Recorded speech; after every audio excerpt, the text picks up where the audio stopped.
All right. Good evening, everyone. Good evening to day three of this wonderful five sessions that we have arranged for you. My name is Remy Thomas. I am from Department of Travel and Tourism, and the short-term training program R for Beginners. We have already completed day two, and we have already completed one of the uh, assessment that is necessary for everyone to complete to receive the certificate for this particular short-term training program. So today I welcome our resource person, Dr. Ajay Koli, for day three of the remaining three sessions for this wonderful STTP program. Dr. Ajay Koli, you can go ahead, sir. Okay, thank you, Professor Remy. Before we start today's session, do we have some quick questions from the But participants? if the image is not there in the R folder, so Mm-hmm. if we are like copying the entire pathway, let's say it's on my desktop and I've right clicked on it and I found the pathway to the picture that I want to embed in it. Mm-hmm. w- would that work, or would that still need, like, because I put it, it was showing an error, so would it need some further modification to it even if it's on my desktop? See, if it is in your desktop, then you have to give the complete path from the Correct desktop, it. right? And but there are strong chances we may make a mistake there, right? Because Okay. until unless you are copying the path through the directory, because like through the directory you find automatic path and then take from there. Because we are understanding is like desktop, then this particular drive or C drive, and then we are making the path. But I think there is a strong chance we may make a mistake there. So the best thing is, if this image is related to this particular project, like this Hmm. particular R Studio project, so make that image folder inside that particular folder only. Okay, inside the particular R project, so that Yes. it will automatically take it by typing Yes. data and then the image name, right? Yes. Yes. Yes. Okay.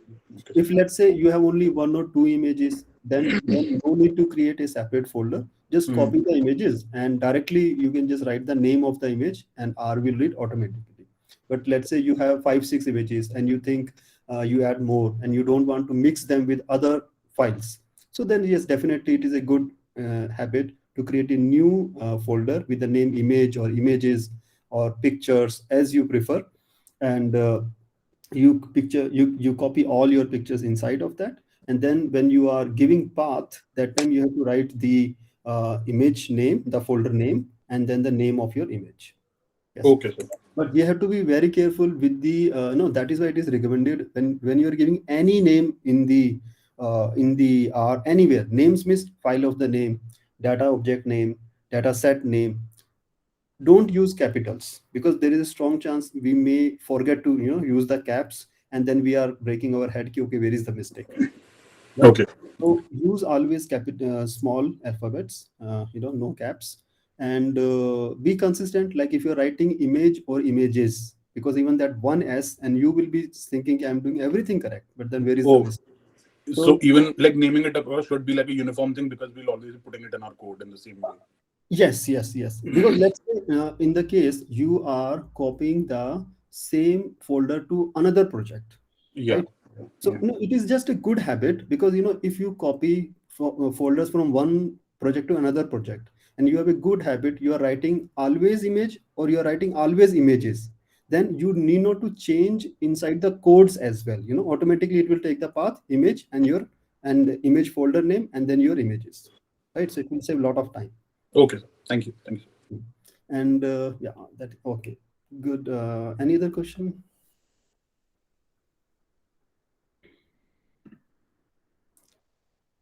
Any other question? No. Okay, good then. Hmm, okay, then we are good to go, and we will start with our. Yes, hello, yeah, my name is Ajay.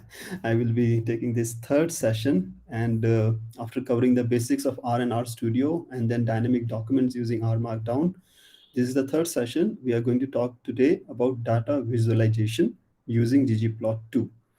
And data visualization is a very important part of our data science and data analysis, because this is the first step when actually you see what is happening inside your data, right?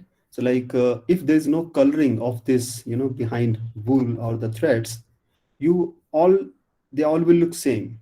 But now when you give them some proper colors and you put them in particular order, you can say, okay, how they vary from each other.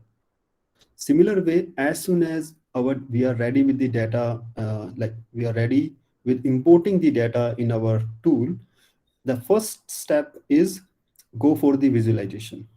Okay, variable after variable, or making groups of the variables.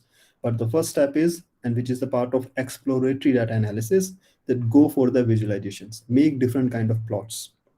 So of course, I will not be teaching you here key what are the different type of plots and when to make which type of plot using which variables, because that is completely itself is a training program and a course. Here we are going to learn how to do visualization using a package called as ggplot, right?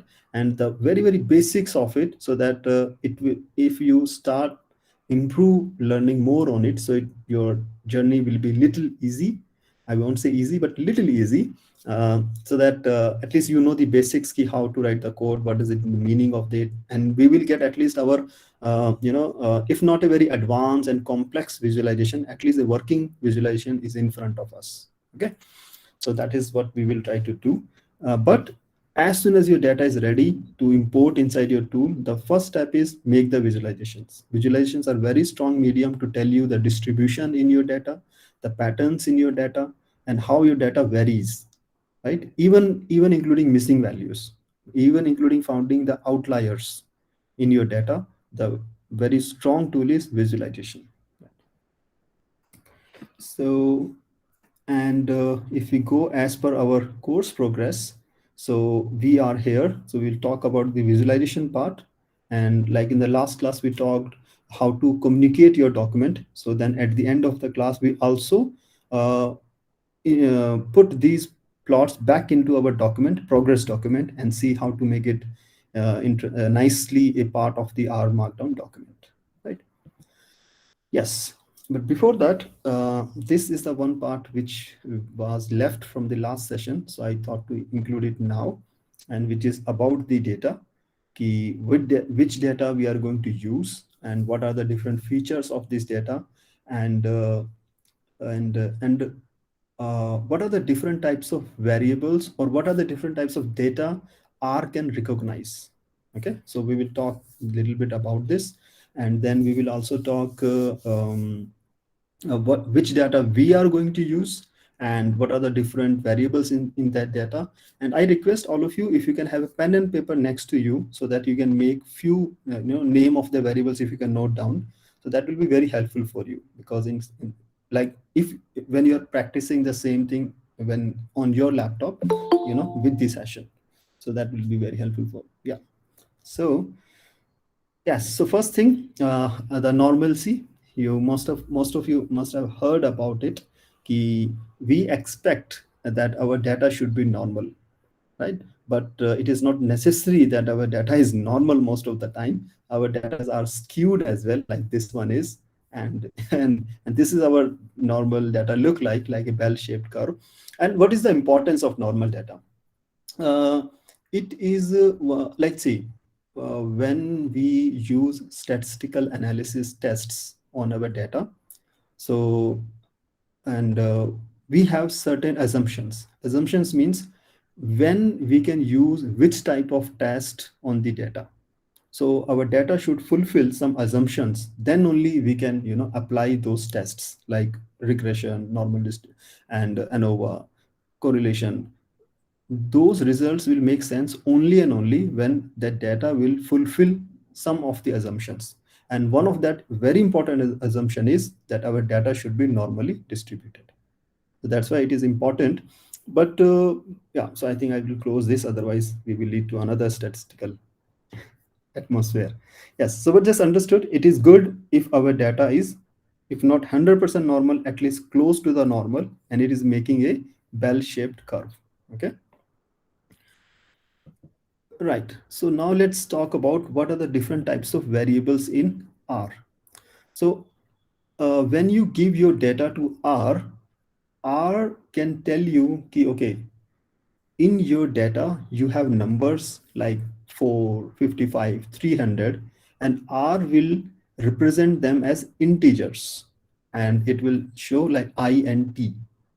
Okay, so when you will give data to R, and if you will ask, okay, please tell me R, what are the different type of variables in my data? So if R is showing you I and T, it means that variable is having values like whole number 4, 35, 300. There is no decimals, and it will read them as integers, and it will show them as I and T. The type of the variable is I and T. Second is, let's say your variable is having real numbers, which means it is having a whole number 3, as well as the points like decimal 7.45, 1.56, and then again whole number. If your column, if your variable is having mix of this type of a data, then R will recognize as DBL, or double, you can say, because it is having the integer as well as the decimal places number. Okay. If your data is, or if your variable is having names, right, names, so it will show them as character, CHR, character. Let's say you're doing analysis of text, so it may include lots of names, or you're doing analysis of the names, or a lot of text is there, like comments are there, and you're doing analysis of that. So R will recognize the data in the format of text as character, characters. So yeah, it will show as a CHR, and it will recognize them as character. Then if your data has date and time, so it will show it as DTTM, which is date and time. And if your data are having values based upon the logic, like true and false, so it will show LGL, which is meaning is logical. And if your data is having categorical variables, categorical variable means, yes, they are type of words, like these are text, but they are fixed categories. Like we say ki, do you in which continent do you live? So you have, of course, 5, 7. How many continents do we have? Yeah, I'm not that. Sorry, 7, right? 7. Yeah. So yeah, Yes. how many continents you have? 7, right? So then you give them 7 options, and a person can select only one continent, because it doesn't make sense that a person is living in more than one continent until unless they are Spider-Man or some superhero. So we usually live on one continent. So these kinds of, if your data is having these kind of variables, so it will recognize them as factors. So which is called as FCT, factors. So you might be little thinking, okay, what is the difference between then character and the factors, right? So character can be just like the name of the respondents, right? So it will recognize them as a character. But factors are not just the names, right? Factors are the categories selected by the respondents, and there could be several number of people who have taken Asia, several people have taken maybe only North America, like that, right? So there is a difference between just categorical variables and just the names, or just as any other text. So R makes difference between that as well. Then we have the date. If your variable has only date and not the time, so then it will recognize as a date. I guess this only, yeah.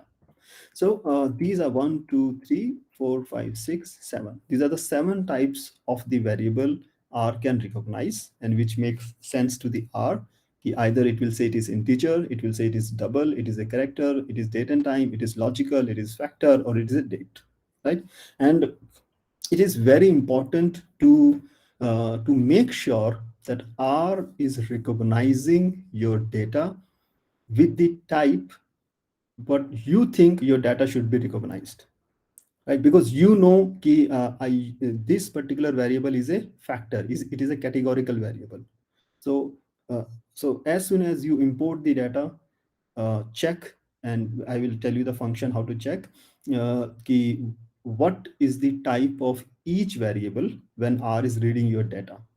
So make sure that it is reading the way you want it to read, right? Okay.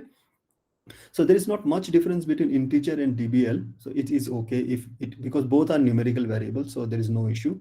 But make sure that R is not reading your factors as characters, because here is a, you have a lot of difference. Okay, so if you know that exactly this variable has to be read as a factor, so make sure that in the very initial itself R is reading is as a factor. And if it is not, it's not a big issue. You can easily convert it. Please read this variable as a factor only. So you can tell that in the commands. Okay, but we need to ensure, because why I'm saying it, you know that in the levels of measurement we have 4 types of levels: nominal, ordinal, interval, and ratio, right? So we have to make sure key R is that our variables are representing the exact level of measurement which we want it to represent, right? Okay, then we are going to use data about penguins. Okay, so we are going to use this data. The data name is penguins with small p, not the capital P. And for this, you need a package called Palmer Penguins. You can check quickly if whether you have downloaded already or not. Most probably you have already downloaded. If not, you can download it now. It's PALMERPENGUINS penguins, Palmer Penguins. And this data comes with the data name is penguins and package name is Palmer Penguins. Palmer is the name of a scientific station in Antarctic from where this data has been collected. Okay. Now, name of the data is penguins. So please remember, when you practice it, it is not penguin, it is penguins. It's plural, right? Now, if you want to know more about this data, so of course, in the R console, you can type question mark and then you can type penguins and it will show you some help. Okay. And if you are getting an error, the only reason is first you need to call the library Palmer Penguins and then only you can write the, I think, penguins, it will show you the output, something like that. So yes, so let's get some R help, but then only it will. So you can go to the this. Okay, do I need to increase the size of it so that increase the visibility? Okay, yeah. So in this particular window, like this window, file, plot, packages, help. Go to the help, like I was typing. You can type here penguins, and you will get the information about this particular package. Okay, is my speed okay? I'm going fast, or is it okay? It's okay, sir. Okay, great. Thank you. So now let's see what we get quickly here. That we got, it has 344 rows and 8 variables. Okay. Then it's telling that we have a variable called species, and it is a factor with 3 type of species are there: Adelaide, chinstrap, and ginto. You can just either quickly note down them somewhere if you are not using RStudio right now, or in the help page, type penguins and keep this ready. So in case you are making some plots, so you will not make mistake of the names. And this E you can write normally. Don't worry about that. It will work. Okay. So we have a one variable which name is species. Like in this data of the penguins, what are the different species of penguins are there? Okay. Then we have the second variable which is island, and this island, there are 3 islands: Biscoy, Dream, and Torgerson. And now it is making sense why it is a categorical variable. And in our language we call it factor. So it is a factor. So because they either live on Biscoy, on Dream, or Torgerson, right? So, and then these 2 are factors because these are categorical variables. Then we have bill length. What is bill? Okay, bill is this thing, the mouth of the penguin is called as bill. Okay, and we're talking about the length of it. So bill length of each penguin, and it is measured in millimeters, and it is a number. Then we have the bill depth. Bill depth means this is the depth of the bill, right? And this is also calculated in millimeters, and it is a numeric variable. Then you have the body mass, the weight of the penguin, and it is in grams. So it is also an integer. Then we have the sex of the penguins, whether they are male or female. So again, it is a factor.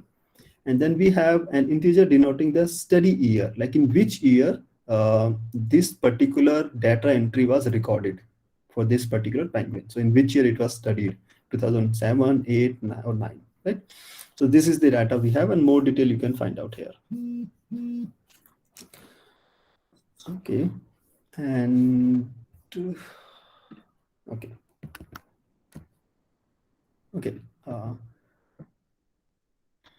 Yes. So I have written the names of the variables here as well. Species and island. So I think there is no capital S here. So species and island, build length, build depth, flipper length, body mass, sex, and year. Now let's learn the first function for today. And before that, all of you can, okay, first thing I want to make sure that all of you are working in the project which we created last time. Can I hear some yes, yes, yes quickly, those who are working? Yes, sir. Okay, so and open the progress document which we created last time, and you can work on the same document. So you need to bring the library tidy words and library Palmer penguins, and this function. After that, you can create a section like how to see overview of data, something like that, and then inside that you can create a new chunk, and then you can right click. Okay, let me tell you how to do it, because maybe there was a holiday, so we may lost something. So what was that? Progress, right? So this was the document. We made this document. So let me create one section here, and the name of the section is how to add, no, how to overview a data. Is I want to see the overview of the data, and I want to get a one chunk, because inside the chunk only I can write the analysis code. The text I can write outside of it, but analysis code, the code which R is going to do the analysis of, it has to be written inside the chunk. And of course, you can increase the space by pressing enter here.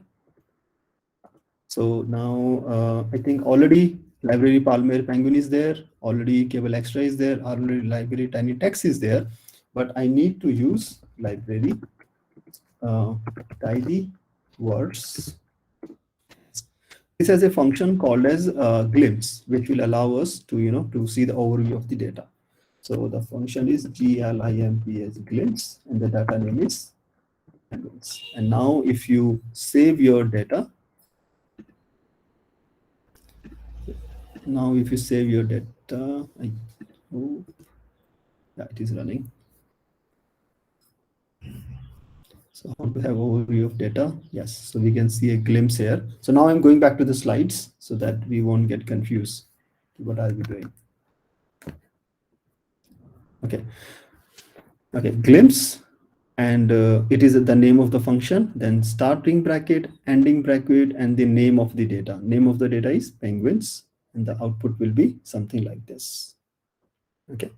Those who are practicing with me, you can just share the output. Then I will explain what is the meaning of this output and how to interpret it. Sir, could you show the last thing, library glimpse we had to do, like the final coding that was to be done? Yeah, glimpse penguins.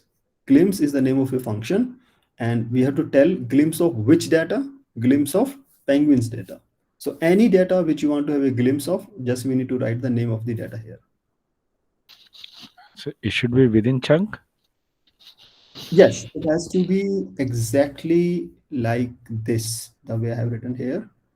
I can increase the size further if it helps. Yes, it has to be just like this. It has to be like this. Chunk, then glimpse, and then bracket, and then the name of the data. Excuse And me, sir. yes, Yeah. ma'am. Vidya here. So I wanted to ask, we have to type all that, right? Library and all that also, right? Now? See, if already it is not mentioned in your document, like because last time also we were working. So if you have Hmm. if it's not already there, then yes, of course, you have to mention at least once in your document.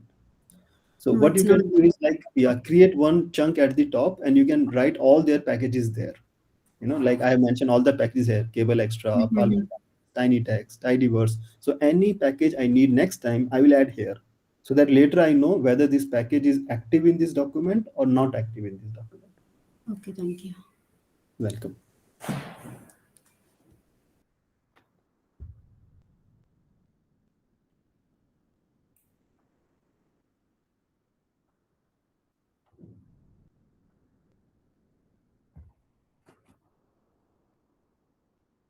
Yes, so I wait few minutes. So I hope you are working on it, and then you will share.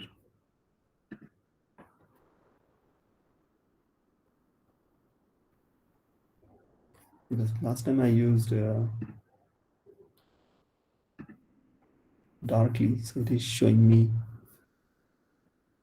Okay.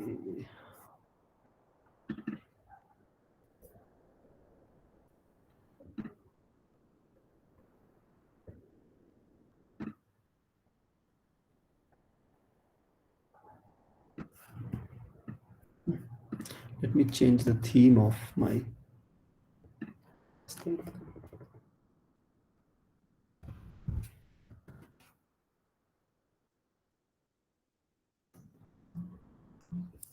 Much better. Yeah, so your output should be something like this in your R Markdown document. Okay, how many got it? Okay, none shared yet, so I guess you're working.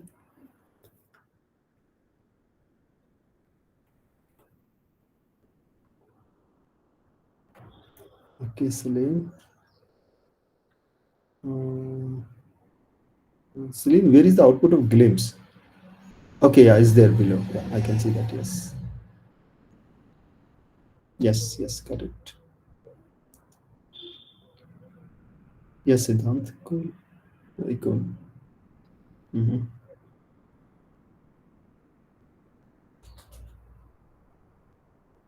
Okay, Praveen. Yes, I'm looking at it. Glimpse cannot find function glimpse. Okay. Just check whether you have downloaded, you have the active library tidyverse, Praveen. Okay, let me check. Yeah, just right. Like this, library tidyverse. It should be within chunk. Yes, it should be inside the chunk. Yes.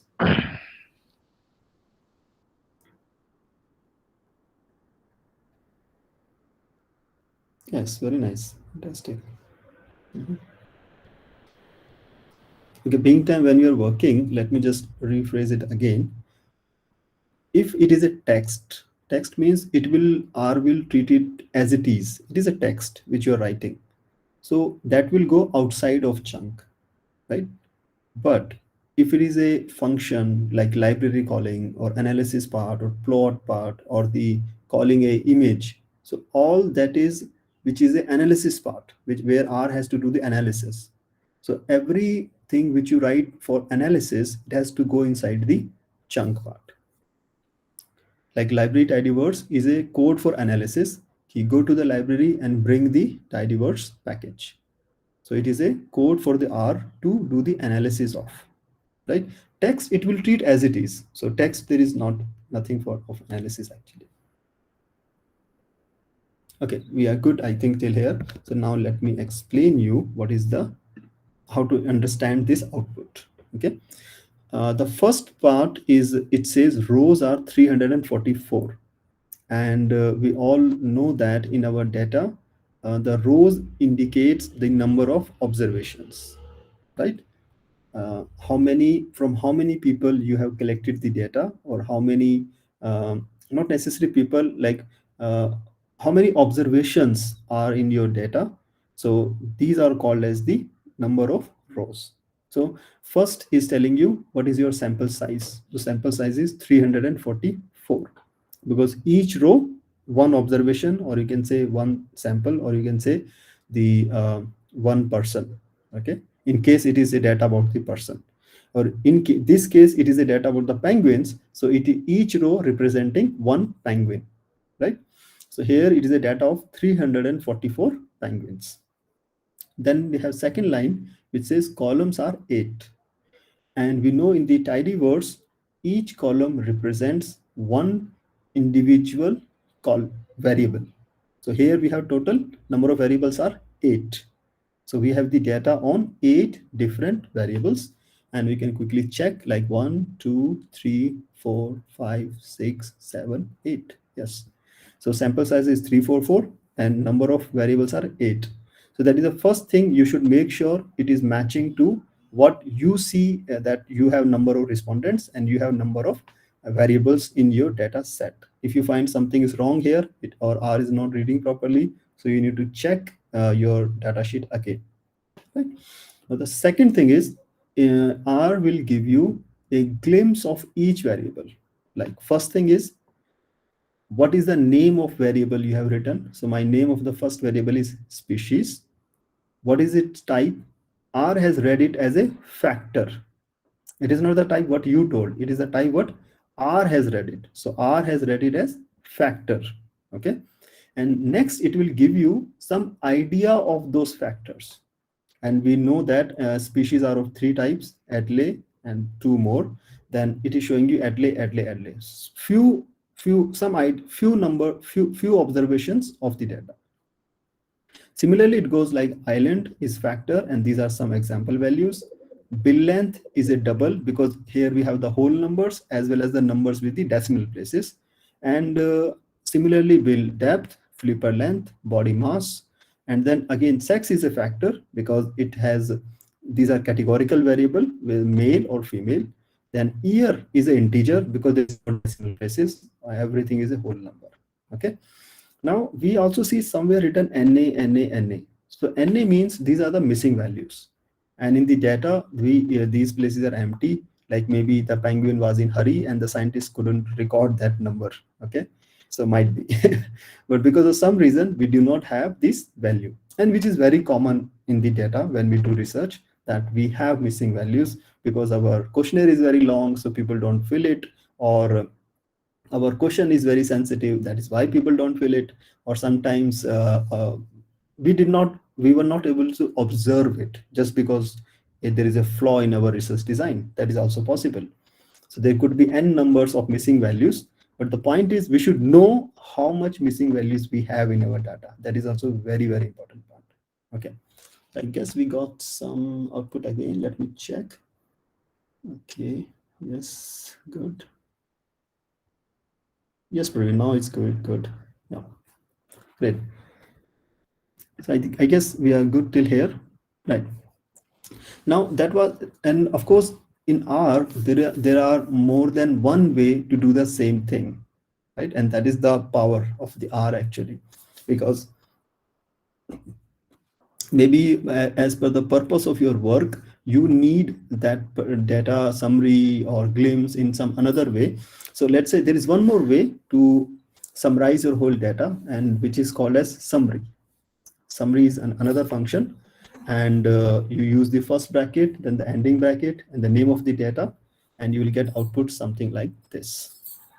Okay, so I'm sorry. Okay, yes, you can try this, and I will also add in the in my progress document, see how to do this. Okay, so we can have one more chunk, and then we'll say key also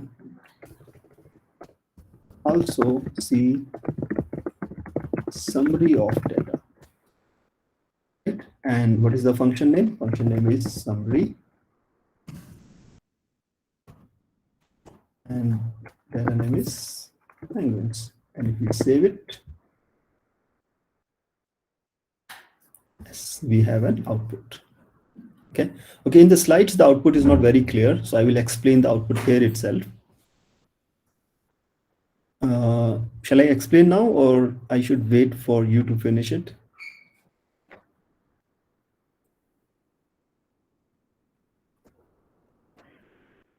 Okay, are we there? Yes, sir. So just 1 second. Okay.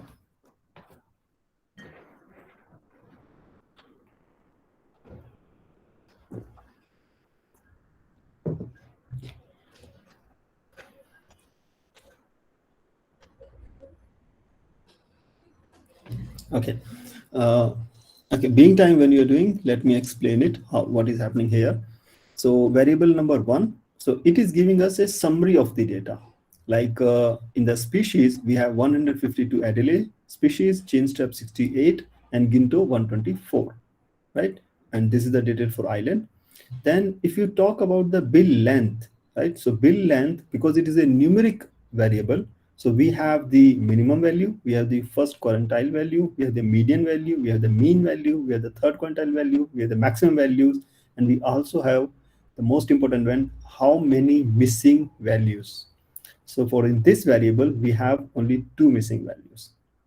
And this is the detail for next numeric value, next numeric value, next numeric variable.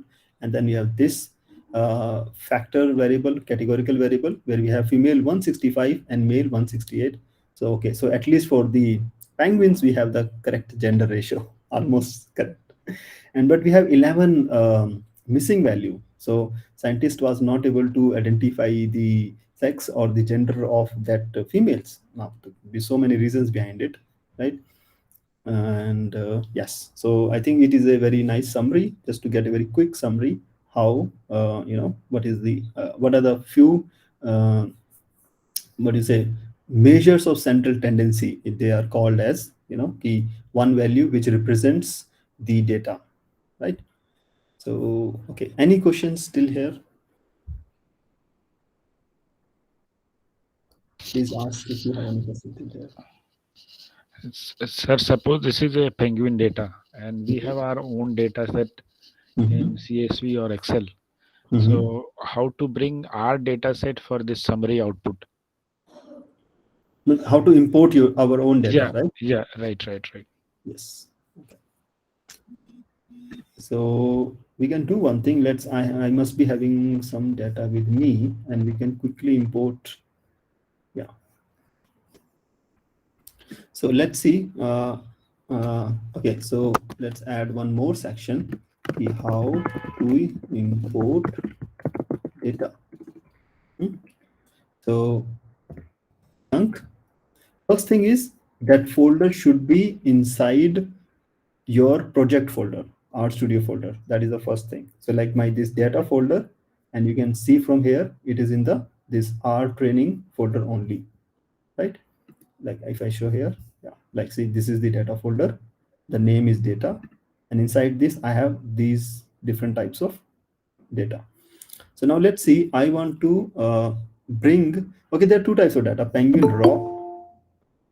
Okay, okay, we have the, let's bring our old data which you created in the last class, the social data, right? So there are different ways actually to do that. One way is you can write all the codes here and then get it done, right? Another way is, which I will tell you that first because that is more happening thing, yes, which is here. But okay, here we do not have the social data, okay, because I have not yeah, okay. So here, this option, if you see from here, we can go, you want to import data from the text, Excel, SPSS, or from where, okay? So I want to get it from Excel. So now it is asking you, where is your data? So I go to the browse and my data is inside the data folder. This is data folder. And then let me bring this one. So I want to bring this one. So open, right? Error, is this a valid Excel file? No, it is not an Excel file. That is why I'm getting an error. Okay, it is not an Excel file. So it is a CSV file. So what should I do? What should I do? Can I change it anywhere? I can try, but I'm not sure it will work. No, it will not work. No, it will not work. Okay, I think we lost the track. Wait 1 second. That will go with one thing only because I'm trying to do so many things. Okay, yeah. So let's see, let's bring the data normal way. So my data name is SOC and I'm bringing this from read underscore CSV. Okay, and my double inverted commas data name is social.csv. Okay, and now if I write CSV, and I hope I have written everything correct, and but this function is from another package. The package name is library read R. Yes, that is the name of the library. And so I need to bring the library. Then I need to tell R, please read CSV file from the data folder. And the name of the file is social.csv. and save this as in R as SOC data. And then I want to see what is inside SOC. Okay, if everything is correct, we should be able to see some output.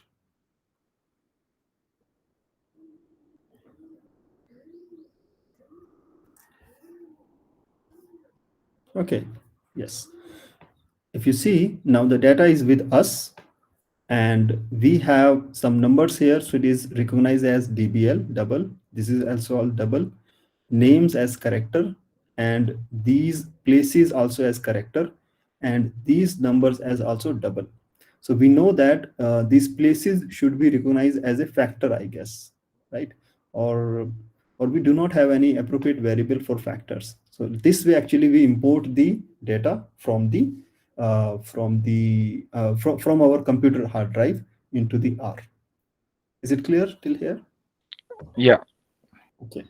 And you can bring any format. Like by chance I have only .csv, but using this function here, like you see, you can bring just the text data. Oh, I could have used this read R actually. Yes, sorry. And you can bring the Excel sheet, you can bring the SPSS data, you can bring the SAS data, you can bring the stata data, right? Directly into the R. So let me try from here. Okay. Now let me try data raw one. Okay. Yes. See, I'm also now teaching you how to do it using that click and that option. So I guess why it is not coming? Why so? Okay, I need to reduce the size, I guess. No. Okay. Is anyone facing problem in joining this session? What happened?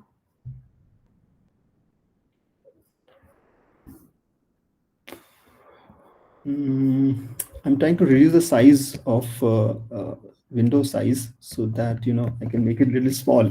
Okay, now what I'm trying to do here is, like, see, species is read here as a character, but I know that is not a character, it is a factor. So I can change it, treat it as a factor. Okay, but then I have to tell what are the different factors. Okay, so you can tell me, because it is a categorical variable and R will treat is only categorical when you tell it what are the different categories are there. Okay, no, so now can anyone tell me what are the different categories for the species? I know first is ADELE, and then next was the chin strip. This Chin strip and Gentoo. and GENTOO. Can anyone confirm my spellings are correct? ADELE, CHINSTRAP, and GENTOO. Sir, ADELIE. Delhi. EDELIE. Yes. And chin strap is correct, and Ginto is correct. Strap is correct and Gentoo is correct. Yes. Why we have to be very specific about the spellings? Because these spellings are already there in our data, and R will match with them exactly. Okay, if our spelling and and any way they are different, then R will not recognize them correctly. So now let's say, now give it okay. So you see, now species is a factor. So now when data will come to you in your computer, it will come as a factor, right? So here we can quickly see I want island as a factor or a character. So I know I want is a factor. Then you can give the factors for this, and then you can change like this. Okay, and at the end you can import the file, right? So this is the way we can do the CSV file importing. Okay, and I have never done SPSS data or that one, so I have no examples of those files. But I guess for our work, at least CSV and Excel are done, right? So, okay, are we good till here? Are we good till here?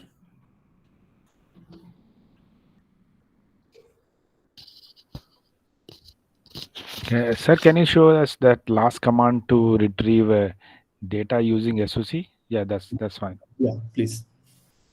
It is library package read R for CSV file. So what we are doing here is we are using the function read_CSV, which is coming from package read R. And then in this function, we are telling in the double inverted commas, my data file is inside the folder data and / and the name of the file is social.csv.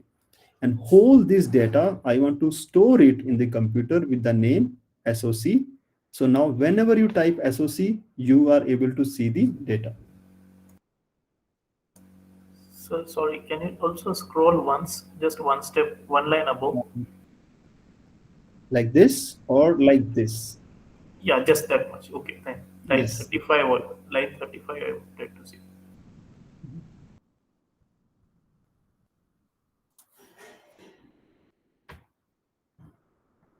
So this line is not working in my case. Also SES summary of data. It gave me some error. What is that? Where, which line? Line 35 on your computer. Line 35. Yeah. Okay. When I tried this. No, I'm just saying it is a text. It is not a part of the chunk. It is a text. So I just written the text key. Okay, this is the penguin glimpse. Now let's see some summary also. So this is one chunk. This is a text, and then this is another chunk.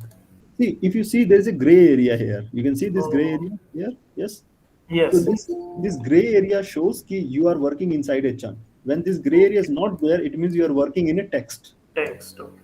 Yes. Okay, now we go back to the plots because we are not started yet plots. Okay, now for the plots, these are some of the packages which are recommended, and you can use all of them for different purposes, like you making animated one, making the maps, making some of the best, so many things you can do using this. But of course, I'm not going to teach any of this now. But I just kept in the slide, so in case you want to know how to improve your visualizations, so you can go through all these packages and you can see what these packages do for you, right? And now what we need, we need two packages to be active: Palmer Penguins and Tidyverse, and then we are good to start the ggplot. Okay. Now this package ggplot2, the first story is why ggplot2. Okay, so there is a very fantastic person, data scientist. His name is Hadley Wickham. He is the creator of this package ggplot2, and this was his work of PhD when he was doing PhD. So he developed a programming package ggplot, and which was based upon a fantastic book written by late Leland Wilkinson, and his book name was The Grammar of Graphics, and he died just 1 month back actually, and which was very big shock because he was in good health and everything, but he suddenly passed away. And so he has written this book, The Grammar of Graphics. Okay, and please do not buy this book, Grammar of Graphics, right away, because it is not a book which will tell you plots. Okay, it is a book which will tell you how to develop a tool for the visualization. Like a complete tool. If you want to develop, then this book is about that. So you are in a position with that, yes, now I want to develop my own tool for the visualization, then this should be the first book for you to read. Okay. But so I just want to careful, because sometimes I did that panic buying. Okay, someone told good book, okay, buy first. You will read it sometime, I don't know when, but buy it first. So don't go for that. Yeah, once you feel that you are in that need of it, then you buy it. Okay, so Hadley Wickham brought this package of ggplot2. Then what is the meaning of GG? GG means grammar of graphics. Okay, GG means grammar of graphics, and for plot. And why 2? Because first he has ggplot, but then he improved upon this package a lot, and he fundamentally changed the everything, how we make plot using the ggplot. So that's why he created completely a new version which is called a ggplot2. Okay, that is the story about ggplot. Now let's see how it works. Okay, ggplot, as I say, grammar of graphics. So here everything has a logic. Okay, grammar. There is a grammar. There is reason why, and we need to understand that grammar, which works in the form of layers. Which works in the form of layers. Like we all know burgers, right? We all know burgers, and it has layers inside it, and when you eat it together, it tastes good. So some sort of that way, a plot is made inside the ggplot. And now let's see how. So and how we tell this layer. So first thing what we have to do in ggplot is tell to ggplot what is the data, because that obviously that is the most important thing. Otherwise how ggplot will make a plot, right? So first layer is the layer of data. Okay, ggplot, this is my data. So first layer is done. Okay, now the second layer is the mapping of aesthetics. Mapping of aesthetics. And by aesthetics we mean which variable are you going to plot on x-axis and y-axis.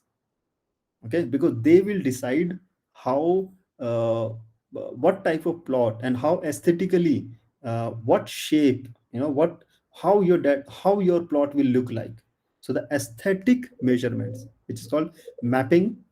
So how we have to do the mapping, and for the mapping what aesthetics you are going to use, it means what variable you are going to use from your present data. So first layer is of the data. If you visualize a little bit, it will help you. You can close eyes and just visualize. The first layer is of the data. Second layer, variables, like mapping of aesthetic values, which is the variables. Which variables are you going to use from this data, right? Now the third thing, these are the three most important thing for any plot. The third thing is the geometric shapes. You remember our school time geometry subjects? We all got tortured by parallelogram and rhombus and the cylinders and everything. But anyway, geometry was my favorite subject. Somehow I was very good with that. I never understood sets. I never understood probability, but I was very good with geometric. I don't know why, but I was good with that. So yes, all those shapes, because at the end, that plots is everything about the shapes. There are bars, there are cylinders, there is a line, there are dots. All these are geometric objects. So these are the three most important component in ggplot. And we need to give a data. From this data, which are the variables, and these variables, how you want to show them, which geometric body, which geometric shape you want to use to represent these variables from this particular data. Okay, how many are little okay ki what we are doing, and how many are ki oh my god ye ho kya raha hai? Sir, until unless you show some output, then we'll be more able to understand. yes I agree with you, but फिर भी थोड़ा सा visualisation पे अगर हम अपनी वो करें, स्ट्रेस करें, then okay, I think someone is asking to join the session. Is that person able to join? Because we received message. I don't know who is the person. The number is ending with 761. Remy sir, can you just look in the WhatsApp group? Who is this person? And you can allow that person to join. Or if the person is already there, then no, it's okay. Then the phone number ends with 761. Okay, so this is how it works. And then not only that, after the three important things, you can have the facets, statistics, coordinate, and theme, which means you can have these statistical summaries on your plot. Like you can put the mean values, you can put the percentage values on the bars and everywhere. And you can put completely your all statistical inferences, which you can calculate, you can put on your plot in the ggplot. Okay, then you can use different themes. So we are not going to cover the facets and coordinate and statistics, but of course we'll cover data, statistics, and geometric and theme. These things we are going to cover.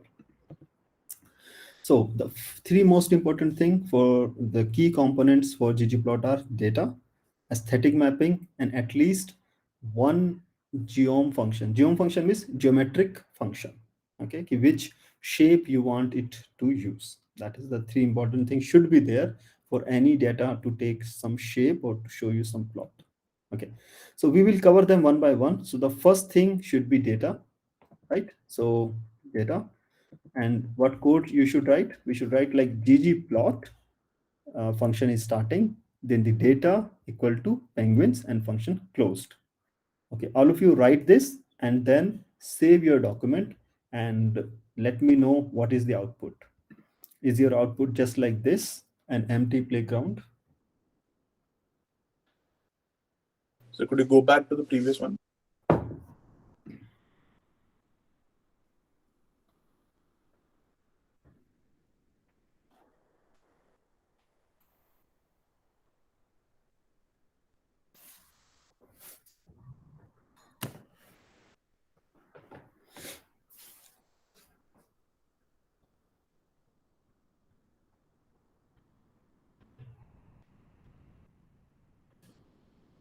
Yes, sir, it's a blank one. Is a blank, is an empty playground, kind of. Yes. It means R is able to access the data and it is showing you 100% of the data, right? But it can, we did not tell which variable and we did not give it what shape. So 2 layers are remaining, right? So if we all are here, okay till here. So now let's give it the next thing, which is the aesthetic value, aesthetic values, and which goes like this: data penguins, and then this argument is closed here. Yeah, so we have to put comma, and then the next argument is mapping. Do the mapping of this plot equal to aesthetic values, and now you have to give the aesthetic values. The aesthetic is another function. So inside this function, the x-axis equal to species. It means R should plot on the x-axis variable species. We have a variable species. Am I correct?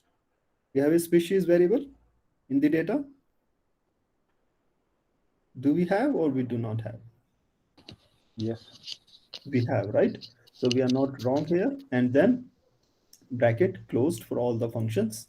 So see again, my request is, instead of just looking at the slides and hurriedly typing in your computer, give more focus in understanding the construction of the argument. That how this function is constructed, why it is constructed, why it's written mapping here, why it's written data here. That is more important to understand, right? So first, Could you repeat that? Yeah, sorry. yeah. So the first layer is of the data. So first layer is data. Second layer is the variables. And there is a way to write variables here, that mapping equal to aesthetic function, x equal to species. So it means we are saying to R, use data penguin and plot on x-axis variable species. That is what we are telling to R. Now, if you see the output, so in this playground, now you got on x-axis. Now on the x-axis, you got the you got the variable species. Yes, we got the species variable. We got Adelaide, we got Chinstrap, and we got Ginto, right? But still, there is no plot. And the reason is we still did not tell how to represent the data, which shape R should use to represent this data. So the third layer is missing. Let me finish that as well, then we can rewind if you want. So the third layer is the geometrics. And geometry means geometric shape. Okay. So then we need to write plus here, and then we need to give the third layer, and the third layer is geom bar. And why is written, okay, why geom is written?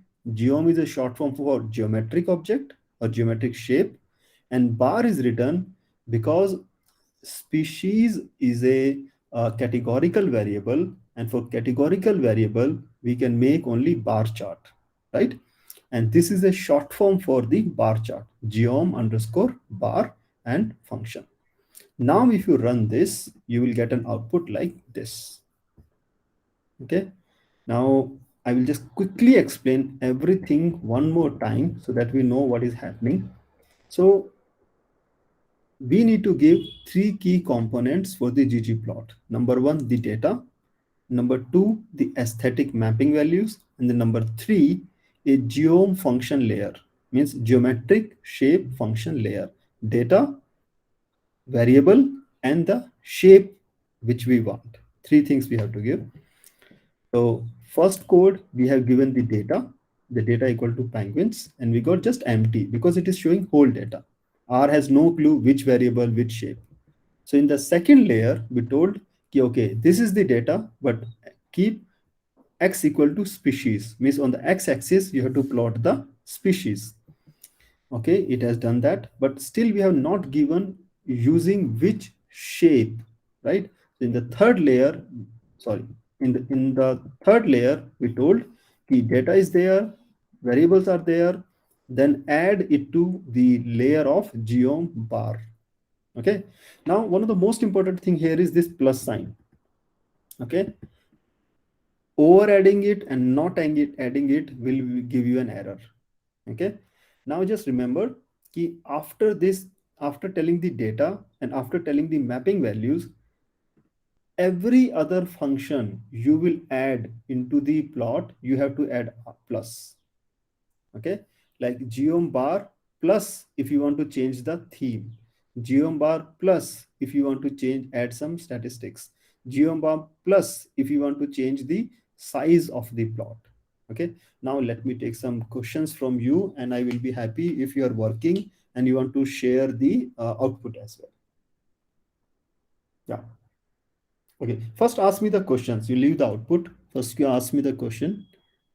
What in this equation is looking more difficult to you and which is not making sense to you in this in these codes.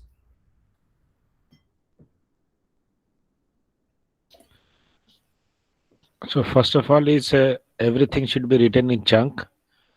Second, Yes. and secondly, we have to like bring the data from Penguin and then decide what kind of aesthetics and what kind of variable in a bar chart or whatever you want, and then close it. So why not there is a anything inside the bar brackets?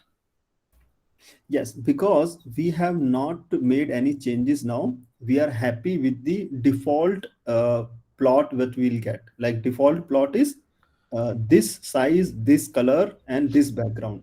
So we are Okay, ready to, if we want to change the default, then we have to put the more settings inside the bar, and which we will do now. Okay, okay, thank you. welcome. Okay, it's very happy to see. Praveen got good one. Siddhant got it. Vijay got it. Swati got it. Good, good, very good.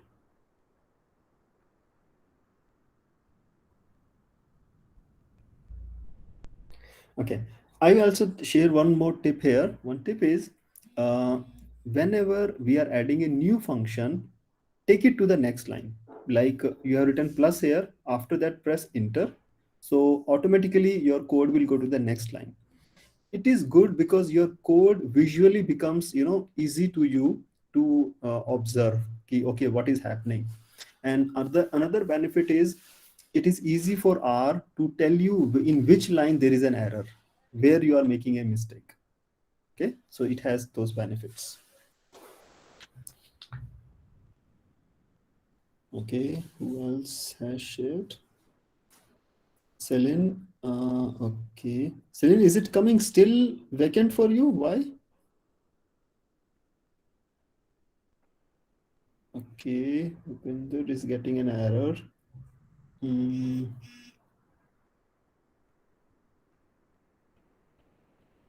Okay, if we have not called the library, one second. Yes. Okay, now I'm doing the same thing in the R Markdown file so that we'll get some more clarity. And I think we already have the plots, right? We already have the plots. Add plot. Yes, we already have the plots. So let's continue in this section only. So two things are very important. Number one, you should have a library with tidy words. If it is not already there, I'm writing for Bhupender sir because he's showing error and I cannot see anywhere he has called the library. So you need to call library ID words and library Palmer penguins, and these errors will not come. Okay, and after that you have to write ggplot and the data name is penguins, and then aesthetic values x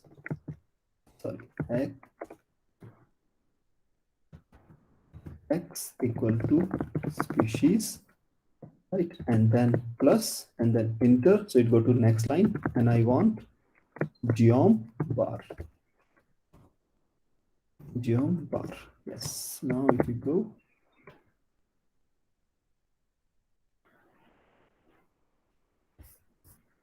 yes, we got this plot, right? Now you see, I have not written names of the argument here, which is not necessary. It is just for initial training to make you familiar. Ki this is data, this is variable, and then this is the third layer. Right now, this is looking a little weird because it's too big actually. It's too big, right? So we learned last time we can control the height and width of the plot. So we can, okay, I did teach you here in this cursor. If you press this one, you have an option of use custom figure size, and you can press this, and then you can say how much width and how much height you want. So let's say I want a width of 5 and I want a height of 2, and I say apply, and now this is apply here. And if I save now, yes, so you see the height and the width are changed. Okay, so like this way you can control the height of the overall plot, right? Okay, now I'm going back to the slides, and if you have some questions, you are welcome.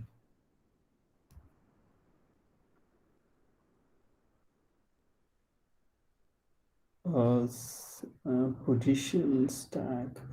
Celine, I still am not able to see. Yeah, now there is output. Okay, yes, good. Okay, so till so far so good, I guess. So shall we move next? Till here everything's okay. If I can hear few noises, are we okay? We can go next.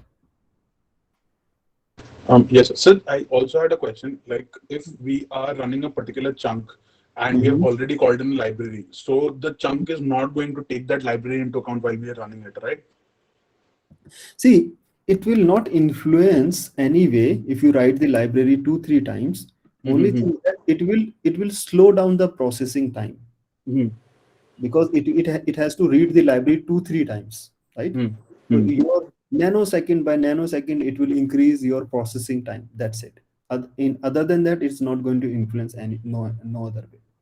Okay, but the point is, let's say I just want to run this particular chunk that you have here, right here. So you can, and I do not. Yeah, I can run this because the libraries are written over here. If I remove the library because I might have called library previously, this code will not run then, right? It will run. It will run. It will run. See, if I remove this thing, but I have written earlier library, and if I work, okay, why cannot establish that the input is either this or this? No, this is some another error. This is not related to this. Sir, let's just do glimpse penguins if that's okay. Okay, let's try. Where is the glimpse? This one, right? Yeah, just.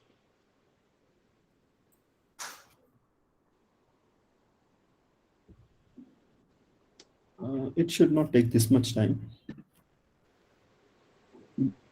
Yeah, see, it is working. Okay.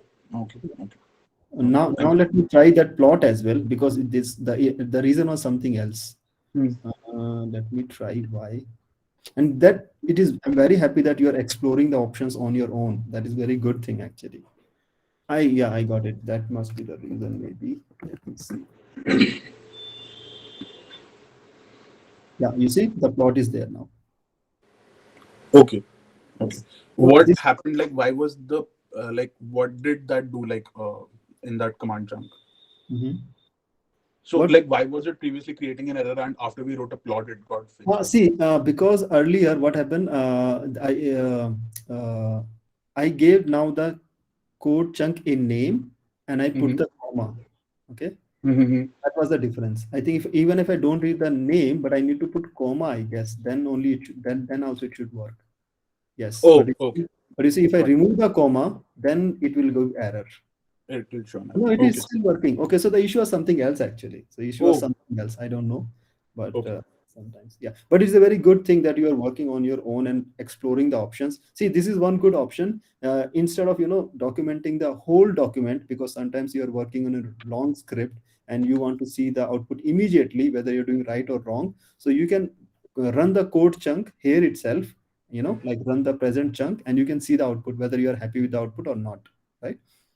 And then of course you can cancel it out, and or you can take it the outside window, or so many things. And this note, I can explain this as well. This button is if you want to run, let's say you are getting error and you are not sure where you are getting error. So you can run, if you press here, so all the chunks will be run which are before this, so that you are sure ki the problem is not after this, the problem is before this chunk. So if you run just till click here, so it will run all the chunk before this. Let's say this picture is run now, so see all the chunk has been run now. Okay, you see all the chunks has been run.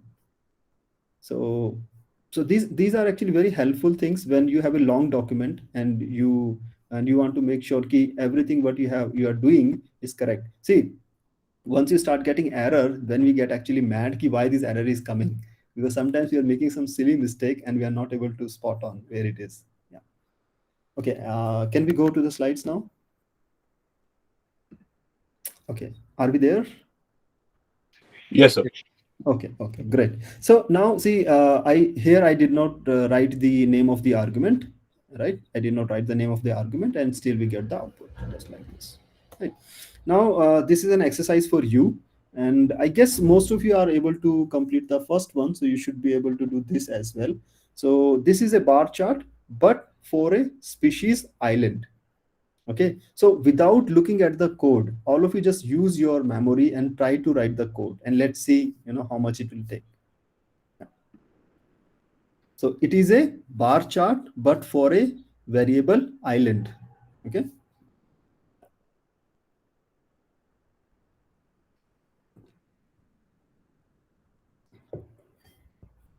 and I guess I can bring some water for myself.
Okay, yes, Vijay sir, good one. Swati, good one.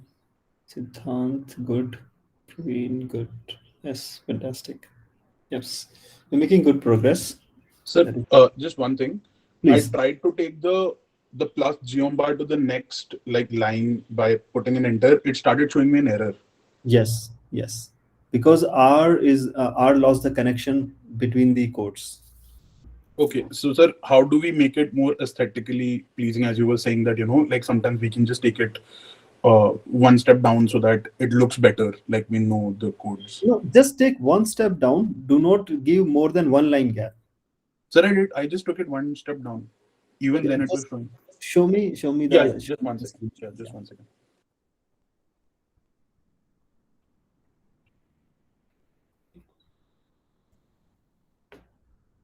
Because going to the next line will not give you an error. But yes, if you give a line gap, then even line gap should not give you an error. But let's see. Because every error is unique actually. So sometimes we don't know. Okay. And yeah, the mistake is actually the plus has to be with the first code. Yes. Okay, so thank you. Now what you can do no, like plus should be at the end of the last code so that you know that there is something more after this, right?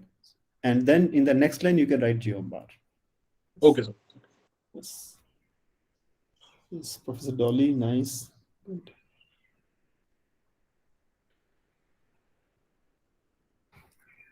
Okay, good, good. Fantastic. Yes, I got it. Resolved. Thank you. Yes, welcome. Okay, so yeah, time's up, and this is the code for this plot. And yes, see, Siddhanta, right? I hope I'm saying your name correct, Siddhant. See, when Yes, sir. you at the end here plus, so visually it is very clear for us that okay, there is something more after this line, right? That's why this plus has to be written at the end of the code, right? So we have written code this and then plus geom bar, right? Okay, sir. Yes. Okay, now, okay, any query till now, or we can go to the next. Okay, Celine, good, good, Celine, very good.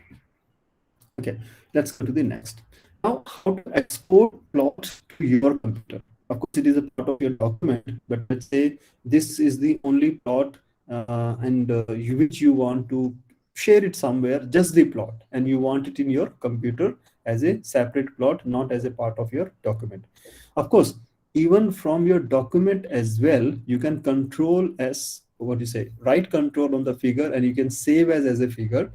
But what maybe in some case you want it to be exclusive as a PDF file or a JPG file or something. So how to do that? So once you have written the code, after that you can use the function ggsave. Okay, the function is ggsave and the bracket starting and ending, and inside that you can write the name of the file, whatever name of the file you want to give it, and then dot the format you want. If you want it to PDF, write dot PDF. If you want JPG, write dot JPG or JPEG or PNG. At this note, I would also like to share with you uh, two best format for the images are PNG and PDF. Okay, these are the two best formats for the images recommended. Okay, but rest is your choice. And what options do you have? So you can try this now, and give different names. Okay, do not give just penguin dot species. You give different names. You can write like my first plot or good plot, bad plot. Give any different name, or give different extensions also. Like few people can give JPG, some people can give JPEG, some people give PNG, some people can give PDF, and then let's see how our output will be.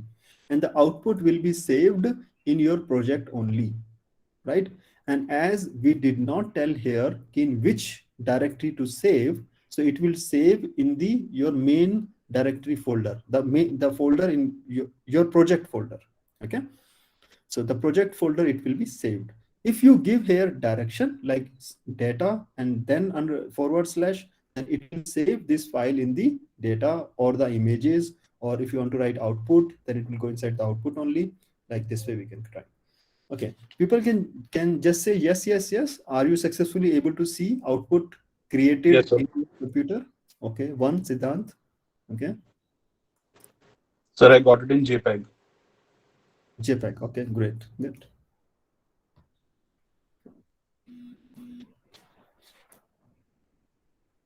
Okay, Praveen also said yes. Okay, good.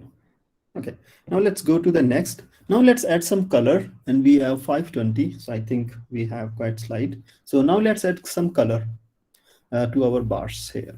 Okay. So as one nice person asked me ki why nothing is written inside the bar, and that time I told ki we are happy with the default plot, right? But now sometime, of course, we want to change the default values. So the first thing let's say we want to give the color of a blue to our plot, and I have written fill equal to blue. I will explain why fill and why blue like this, but let's first see the output. Okay, so do you see now this gray is gone and our bars are filled with blue color. Okay, our bars are filled with blue color. Okay, only thing what is not looking good here is that they are different type of species, so it is good if they have different colors, right? So but it's okay. For a start, we are first learning how to give a common color. So what we did, we went inside the geom bar and we used the argument fill, and we told ki fill equal to blue, and all our bars are filled with the color blue. Is it okay? Any issues in understanding this? And you can try different colors. Okay, all of you just try different colors. Let me see what is your favorite color. So and share the output.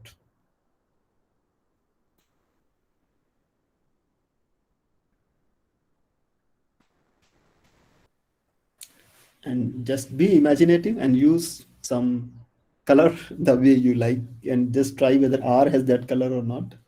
Okay, Praveen. Yes, Praveen, you use green. Okay, cool. And good, the way you are creating it within the window and you are sharing it, that is very good. Yes, very cool. Yes, Siddhant.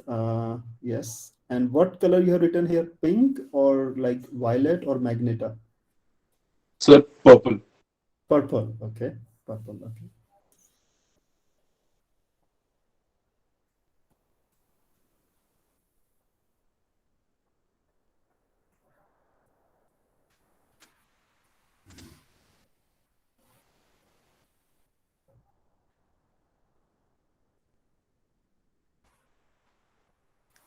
Okay, I'm just waiting to see some more people to share the colors. So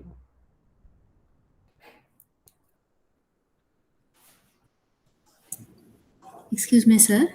yes, ma'am. Yes, Vidya here. So I'm also facing same problem that Bhupinder sir is facing. So we are getting blank outputs basically. So since long I'm trying my best, but I don't know. I'm also not getting that arrow on the right hand side. So if you can just go in your R Which window arrow? while doing the analysis, when you're entering the code on the right hand side, you can see an green arrow, right? A drop down, not an arrow, a drop down. Okay, now I am on RStudio now. Can you guide me where? No, not here. It was not here. Somewhere near the penguin. 1 minute, I'll tell you. ggplot data is equal to penguins. I think somewhere there. Because I'm not getting a single output.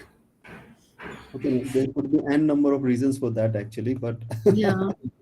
yeah. Yeah. Anywhere. I mean, so right hand side. See, you can see that arrow, green one. This one. Against Okay. any. Yes, yes. Any This of one. these. Where Okay. you, This is called as chunk, and to get this, you have to press on this place here, and on the R, you will get this chunk. okay. But then when we give the code, we have to press enter, and then in net we can see the output, right? To see the output, Hmm. either you can press the knit button here it will Yeah. run the whole document and you can see the output. Uh, Another way is you can tick mark this option and just save the document and like save here or control S, and your document will be run and you can see the output. Third way is if you do not want to run the whole document, you can just press this button here and only this chunk will be ran and you can see the output just below it. okay, but I don't know. In any case, I'm not getting a single output today. Okay.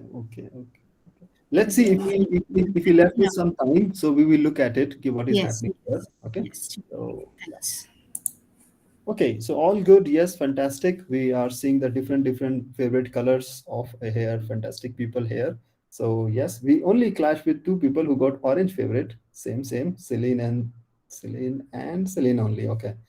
And colors like sky blue is working. Yes, it is working. Yes, fantastic. Good. So R is a little bit intelligent. So yes. So this is we tried by giving a single color for all the bars. But I think we all know that it makes more sense because these are the different species. So give them different color. So let's do now different colors. So we learn a function C. You remember C, which combines the different items inside the function. Yes. So we will use the number of colors as many factors we have. So how many factors we have? We have 3 factors. So we can use 3 different colors. So I'm using orange, white, and green. Yes, there was Republic Day yesterday, so I was a little patriotic. So I have used this one and I created this plot. Okay. So yes, so and it will take the same sequence, the way the sequence you have written the color. So like I have written here orange, white, and green. So it is showing the same way in my plot. But make sure that you are writing the same number of colors as the number of factors you have. Okay. I don't know whether you will get an error or not, but I think you will get an error if you, let's say we have the 3 factors here, but if you write 4 colors, let's see, anyone can try and write 4 colors and let's see what will happen. Now all of you can use different colors and see how what combination of colors you use. Okay. So C is 5:30 almost, and I think we have quite slide. So I think I should little pace up a little bit. So okay, should I wait or I should first explain to you? Like what should I do? Should I wait for your output to share, or I will go with the next slides?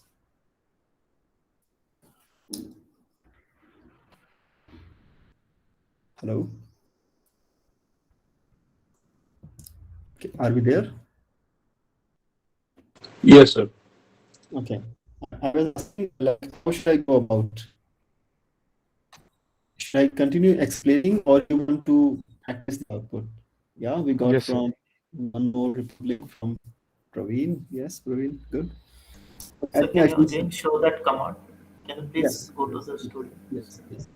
I think Sir, again, see, also if you put in one extra command, it is showing an error. Like if we do that, then it says that the length does not match. yes. So the option of the colors you are saying and the number of factors you are having in the data should be same. Otherwise, you will get an error if they are Yes. not matching. Yes. Right. So fill equal to, and we're using C function, which we learned earlier as well. Okay, C combines everything what is inside. So orange, white, and green, and then we got the output like this. Okay. Now let's go to the next one. If let's say we know how good we are in the drawing class. I was okay, not that bad, but still, sometimes people are very expert and they can give fantastic colors to us. Oh, very nice, very good combination. So Dolly and Alicia are matching with blue and green, and same to same color. How come? This is very rare. Two people think in exactly same way until unless they are sitting together. Okay, so but this is nice. Okay, now the next thing is, what if you want to use some colors which are artistically very beautiful and they are accessible, because people have color blindness. There are lots of people in the world who have color blindness. So in the R also you can choose the colors which are color friendly, you know.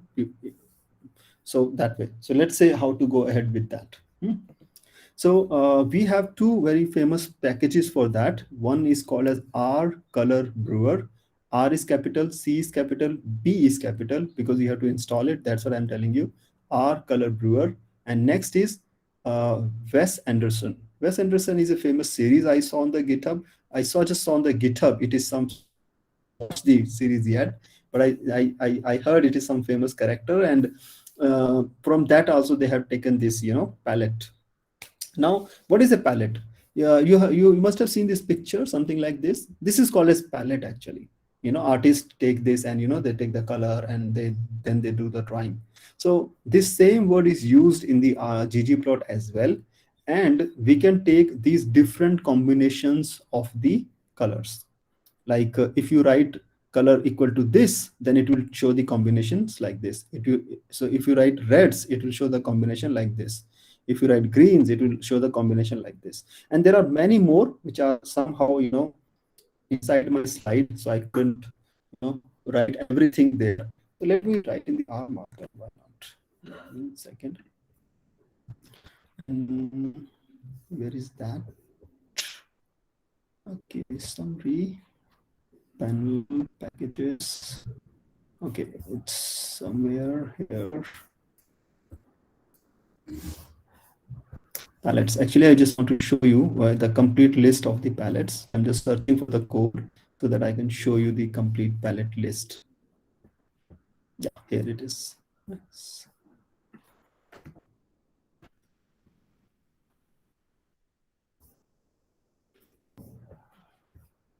And I can search where I want to put it. So I want to add plot, and then I want to write here the add PALETTE, add palette. Okay, and I am using, I can remove this. I do not want to maintain this thing. Okay, and but I need to tell that I'm going to use the library R-Color Brewer and display.brewer all. So it will show me all the options. Okay, so now let's see the output.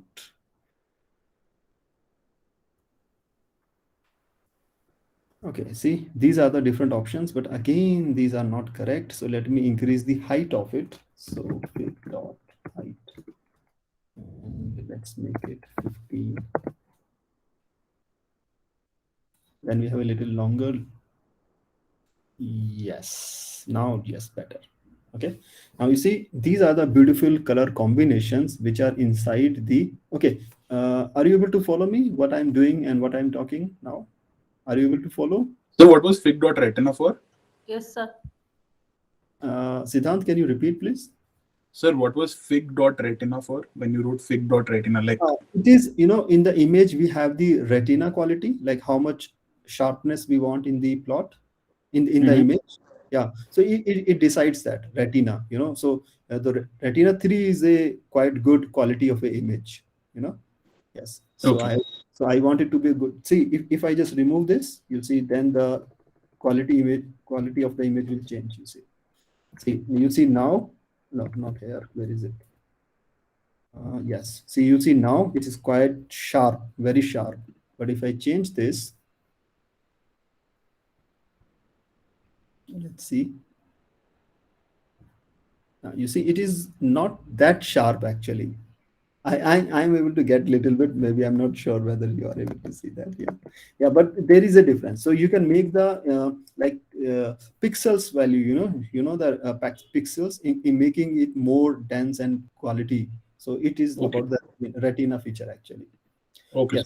Yes. So these are the different options. Like when we are writing color, so we can give all these different options, and these color combinations will be used in your plot. Like if you write BRBG, this color combination will be used. If you write like one of my favorite is dark 2, so this color combination is used. If you write paired, this color combination is used, right? So yeah, these are the beautiful palettes which you can use in your plot. Now let's see which one I have used and how to use it. Now let's see. Yes.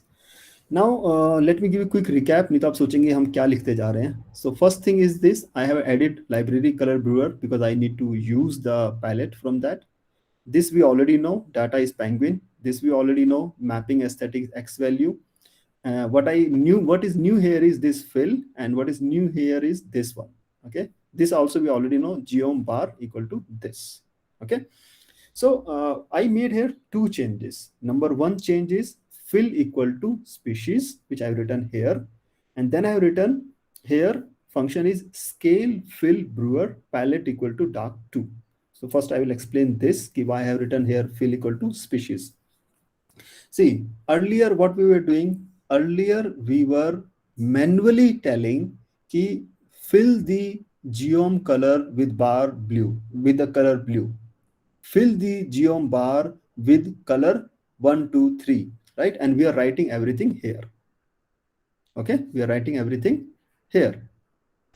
Still, you can write fill equal to species here. Nothing wrong, and it will work. Certainly, it will work if you write fill equal to species even inside here. But just for our own understanding, to keep the variables value at one place, I'm just writing here key one variable is equal to x and one variable based upon which we are filling the colors. So colors are filled based upon the species, and what color it should choose. The color selection will be done from this function key scale underscore fill underscore brewer and palette equal to dark 2. So now this value, if you change from that list, it will take the different colors. So let's say now if you see, your output should be like this. Okay, so you forget key how is the output and how to write it. Just try to understand the logic here. Again, I always emphasize more in the logic. So our first layer was data layer, clear.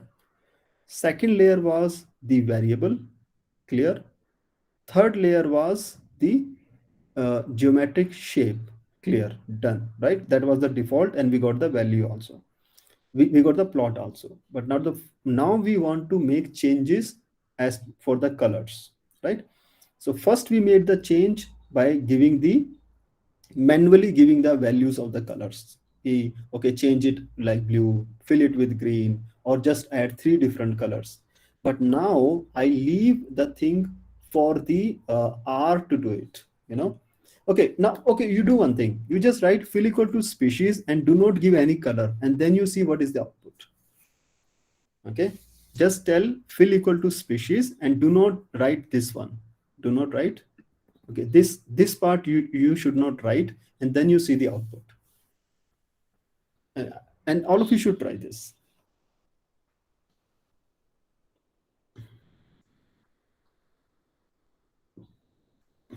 Okay, are we there? Because there is so much silence, I just get worried whether we are connected or not. Hello? Sir, on it. Yeah. Where Sir, they it is are? automatically filled up like in the bars.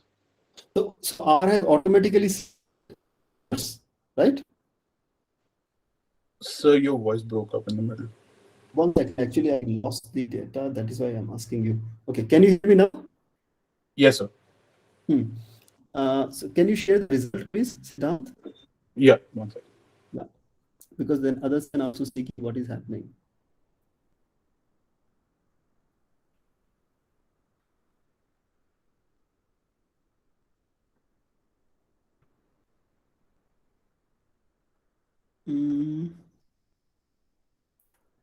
Yes, the output of the Siddhant is correct. And yes, so if you write fill equal to species, right? So R will automatically select some colors and it will fill them, right? But why it is showing you? Oh, because see, your X is island and you're filling based upon the species. That's why you got variation. You are using two different Sorry. variables. No, nothing wrong with that. It is just a different style of a plot. I mean, you are plotting 2 categorical variables at the same time. Yeah. But if you write both same, either island or species, you will get a better understanding what I'm trying to say. But in this case as well, you see R has selected the color on its own, right? So those are the default colors when you want to put color inside the bar chart. But we do not like default colors. We want to give some very beautiful colors. And this time we have given the color based upon the palette dark 2. And this is our output. Okay. I guess I need to put vehicle in the 4th gear and I have to go a little fast so that we understand. Okay. Now you see some things are extra here.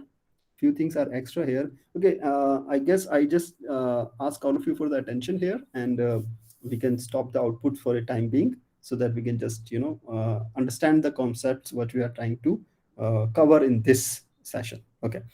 So if you look at the slide here, here also we are looking at Adley, and here also it is showing the green is Adley.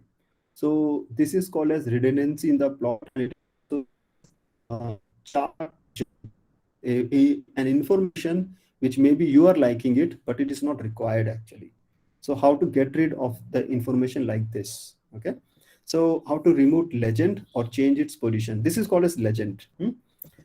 So we have an option which is then plus again, and then the option is theme legend dot position equal to none. So because this information, adding that legend is not giving any new information. So why you want to waste your ink and why you want to waste the space of a journal, right?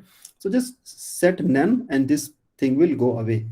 But in some another case, that legend plays important role, but you just want to change the place. Like you do not want it on the right hand side, you want it as the top or the bottom or the left. Still you have to use the same function like theme, legend, position, and then you can write here top, bottom, left, right, or none. Okay, that is about the placement of the legend. The third thing is how to write the nice plot title and how to write the title accesses, because still now ggplot was taking the titles automatically from the plot. Let's see here, you see the name of the variable is the name of the x-axis, the name, and in this is automatically done. But I think these are not clear what they are trying to say, so we should write correct axis names. So what is the way to do that? So for that we have a function is called as labs, labs, labs, and which is short for the labels. It is a short for the labels. And in this we have arguments like title argument, subtitle argument, x and y. So title equal to double inverted commas, and this will become title of the plot. This will become subtitle of the plot. This will become title of the x-axis, and this will become title of the y-axis, and then bracket closed. Okay. Now, of course, subtitle is an option, but every plot should have a title and should have an x-axis title and y-axis title. That is important, right? Now, if you see this, now your plot will have a nice title, a subtitle, a nice y-axis title, and then a nice x-axis title, right? These are species. This is frequency, and this is the main title, right? Now still I feel these one improvement required is the size is very small. This the labels and everything, the size is very small. So what can we do about the controlling the size? So in the theme element, which where we have added the legend dot position none, inside this we have an option which is called as text and element text. Element text means the basic element of all your plot, which means the textual elements, and you can use the argument text equal to element text and size equal to 20, and this will control, through this you can control the complete size of the text. Because it is mentioned text, it will control the size of the text in your ggplot. So let's say when I was not happy with a small title, so I want to increase the size of it, so I gave it 20, and then now let's see the output. Yeah, much better. Your x is also more clear, y is also more clear, and the other main title is also more clear. Okay, now I think now it is looking somewhat sensible plot, looking little okay. And I will take the questions, don't worry. Okay, I just want to cover the slides so that we don't feel कि okay हमने क्या छोड़ दिया, कुछ important तो नहीं छोड़ दिया, right? Yes. So now how to plot two numeric variables. So this was about the bar chart. So at least we should have one example where we are plotting the numeric variables. So for the numeric variables, again, it goes with the layers. The first is the data. And second, okay, I'm plotting two numeric variables to see the relationship between them. On the x-axis, the bill length, and on the y-axis, bill depth. So I want to see whether there is any relationship between the length of the bill and the depth of the bill. And the colors are based upon the species, and everything else is same, which we have learned earlier. Okay, yeah, but new thing here is, because these are the different variables, and these are not categorical. So of course, for the numeric variable, the variable which is good for us is either it should be a QQ plot, or either it should be a what you call as line plot. Okay, so these should be the ideal graphs for these two type of variables. So here the QQ plot or the line plot is called as geom underscore point. Geom underscore point. So this is the new thing here. And if you see the output, this is our output. Bill length, bill depth, the title and the subtitle. And these are the relationship between the bill length and the bill depth. And why they are showing the three different colors? Because they are because I colored them based upon the species. Okay, but now you tell me, in this case legend is required. In this case legend is required because we are not getting anywhere what is this pink, what is this green, and what is this blue, right? So it makes a lot of sense here that I should have removed this none, okay, and I should have the presence of the legend in the plot, right? So that change is required. Now next is, okay, next thing, the next layer we are learning the themes. ggplot has so many different themes like gray, black and white, line, light, draw, minimal, classic, void, test. All these are different themes which completely change the outlook of your plot. So how to use them and how they make the changes, let's go through with that quickly. So the whole thing is same. Okay, I just added the one new command, theme black and white. Okay, everything else is same, just plus theme black and white. And let's see our output. So now theme is black and white. Okay, there is nowhere gray except the plot. Most of the background is gone. Okay, and we got a nice box next to the plot. And now we got the legend as well, because now legend is important. It is telling you what is pink, what is green, and what is this blue. And we are able to see a relationship between the bill length and the bill depth. Okay. Okay, now next part is, okay, now the next theme is theme classic. Like we have classic type of plots, how to make them. So in the classic type of plots, we do not have the boxes. We have just a very strong x-axis and very strong y-axis. There's no background at all. It is complete white. So if you just in the plot, like your journal or your work requirement is, it should be very plain, no background is required. So you can keep everything same, just add the theme classic, and your output is background is gone and much more clean background. Yes. Okay, now the next thing is how to add regression line, because sometimes we also need to show the whole data pattern and variation through a single line, which is called as regression line. So for that, let's say we are continuing with the theme classic and the same example, only you need to add a new layer, which is called as geom smooth. And why it's called as smooth? Because it will create a smooth line across your data, which will completely represents it. So let's say it goes like this. Okay, so in this case I made few changes, like I removed the fill one. So I am not using anymore the third variable, which is dividing all this. And I also changed the variables, and now I'm looking at the relationship between the flipper length and the body mass. Is there any relationship between the length of the flipper and the weight of the penguins? And keeping everything else same, I'm using the geom smooth. So of course there is a one layer of the points, but those points I also want to have one more layer of a regression line, which will tell how much there is a variation in the data. So this line is representing how much variation. So if you see here to here, there is not a lot of variation in the data, so it means it's doing good. But at the end, of course, we can see there is a quite variation here, and at the this end also here, little bit variation here, like this gray background, it's showing the variation.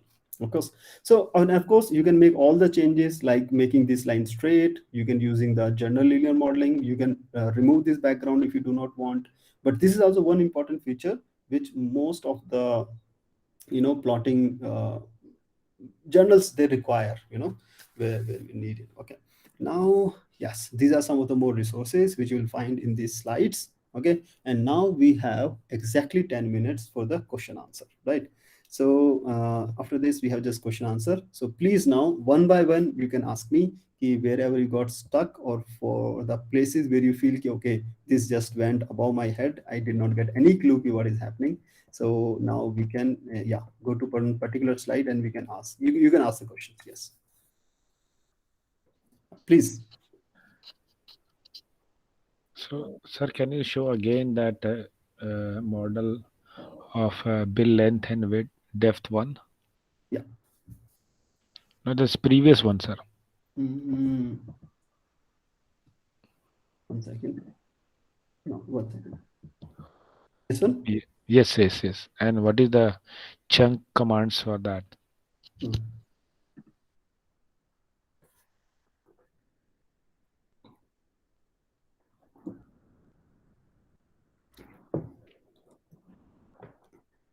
Okay, one quick trick I would like to share here is, if your plot title is quite big, like in this case, you can see it's quite big. So you can break the line by adding the backward slash and n. So it will break the line actually. So you see bill length and then slash. So if you see here, bill length and then it got break. So and then this here. So this is also one good trick. And it will work for title, subtitle, and x-axis, y-axis, for all the things.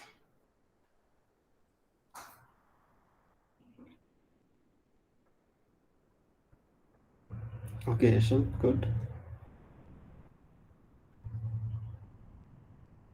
Good. Yeah. So yeah, you must be having some questions. Please ask me the question so that because then only I will understand okay, where are we? Like you can say okay, why there is a theme, why there is a theme classic, why we have written this, why we have not written that. So because codes, you can find all the codes in the books, but how you understand those codes, that play a very important role.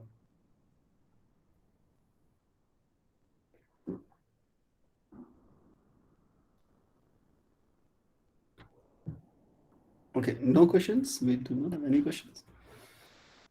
Sir, when I was plotting bill length and depth, in output it was saying that it removed 2 rows containing missing values. Yes, yes.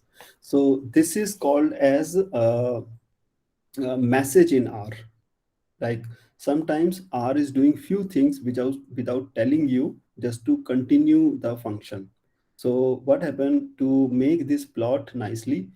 R has to remove the missing values, and you know that there were some missing values when we saw the data in the start, right? So so what R is just showing you a message key 2 values has been removed to make this plot. It is just a message. It is a message. But it is a good message. It is a good message, yes. Yes, yes. And yeah, if you do not have questions, then I can explain you a little bit more about that here. How do we control all those things? Like,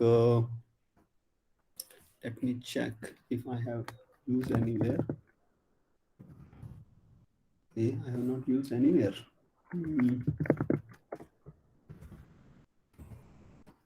And these are actually 3 types. There is a warning, there is a message, and okay, let me see what is latest in my document. Then I will try to show you what is happening. Okay. Okay, you see, when we are attaching here, see, if you see these things, all these are the messages. All these are the messages. And you can hide them when you are running this. In which code you are running this? We are running them here. So you can type here the message equal to false. And now those things will go away.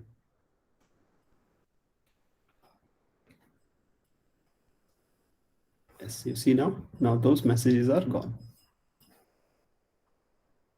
Okay. See, the most important thing we should worry more about is the error. And we cannot stop the error. Errors will come, right? So we can hide the messages, we can hide the warnings. Okay. And yeah, messages and warnings we can hide. Okay, are we good till here? We have some questions.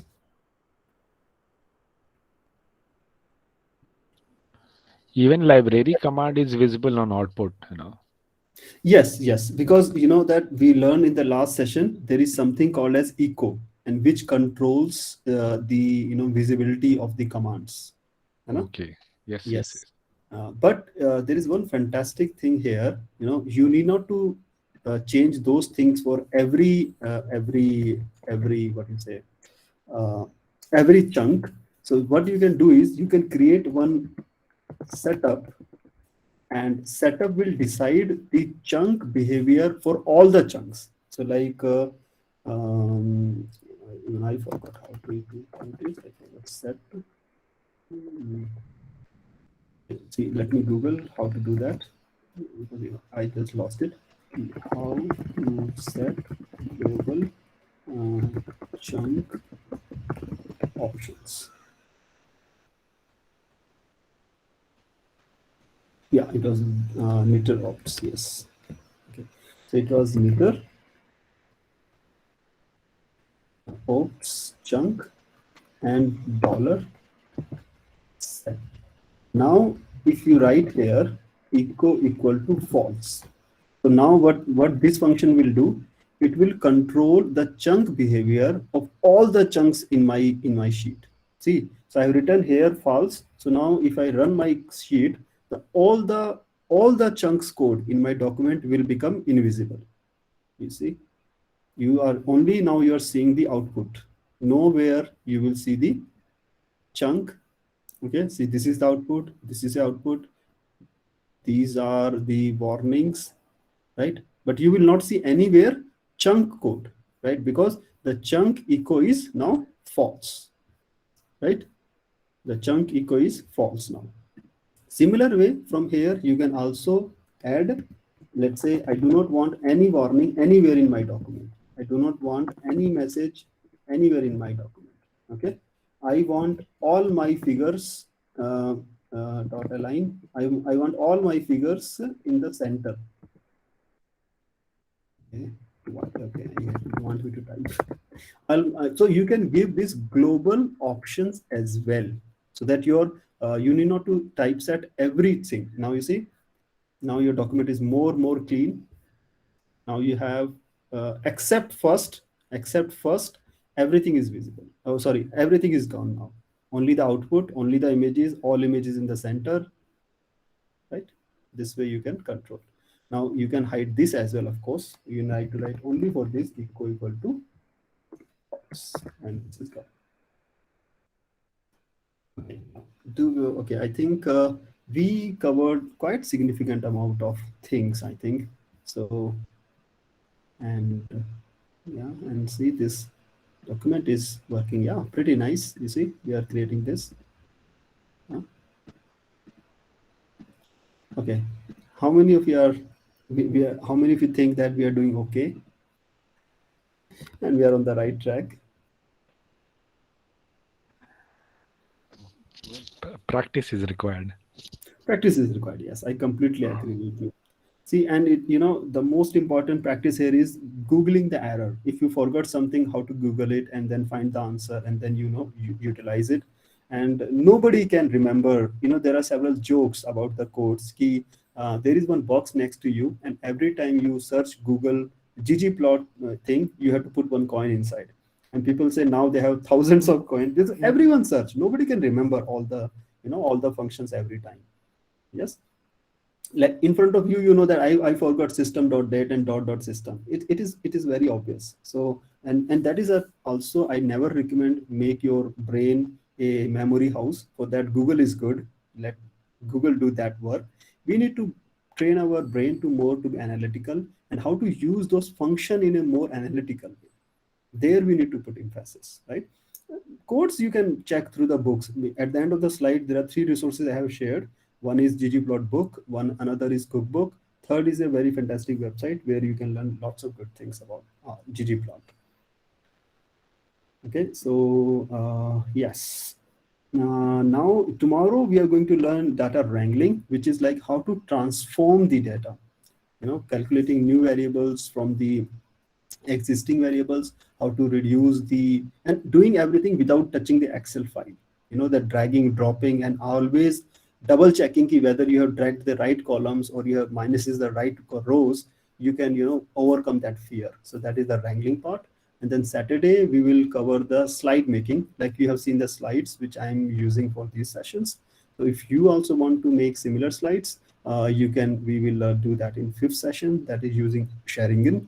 And on Saturday also we will have some 20 minutes of interaction where you can give the feedback, or you can say the good things about the Vishwakarma University and the whole program, of course. And of course formal feedback will be taken. A link will be shared with you where you can give the formal feedback.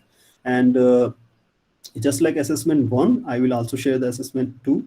And with a similar sincerity which we have done this assessment, please do the second as well, so that we can fast track your certificates and scorecard on time. Right, Professor Amy? Did I miss anything?